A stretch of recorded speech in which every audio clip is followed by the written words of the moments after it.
Hello viewers, চলে এসেছি নতুন ভিডিও নিয়ে।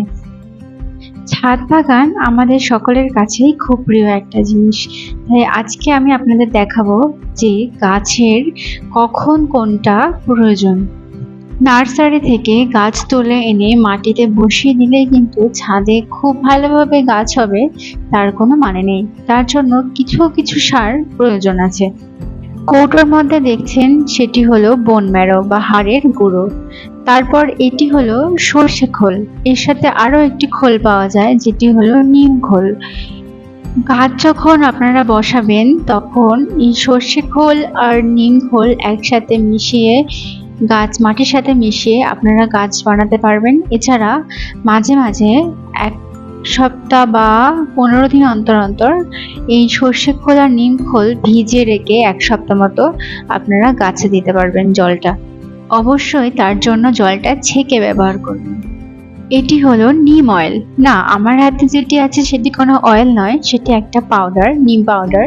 এটি আপনারা ব্যবহার করবেন যখন গাছে দেখবেন পোকামাকড় আসছে বা গাছের পাতা একটু পচে যাচ্ছে, তখন আপনারা এটি ব্যবহার করতে পারবেন। অবশ্যই পরিমাণ মতো, সেটা দোকানে একটা জিজ্ঞাসা করে নেবেন।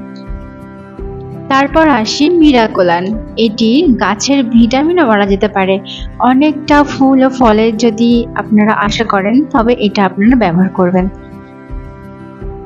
অবশ্যই দেখে নেবেন তখন যেন বৃষ্টি না হয়, কারণ বৃষ্টিতে যদি ধুয়ে যায় তাহলে এটি আর কোনো কাজ করবে। এটি হলো সাউফ, যেটা আপনার গাছে পোকামাকড়ের জন্য আর গাছ পচে যাওয়ার জন্য কাজ করে। এটা অবশ্যই নিম অয়েলের মতোই একটা জিনিস। আমার অনেকটা প্রয়োজন ছিল না, অল্প একটু ছিল, তাই দোকান থেকে অল্প একটু আনা হয়েছে। এগুলো আপনারা জলের সাথে মিশিয়ে গাছে স্প্রে করবেন অবশ্যই। তারপর আসি, এটি হলো জৈবিক সার বা এক কথায় ভার্মি কম্পোস্ট, যেটা তৈরি হয় গোবর থেকে।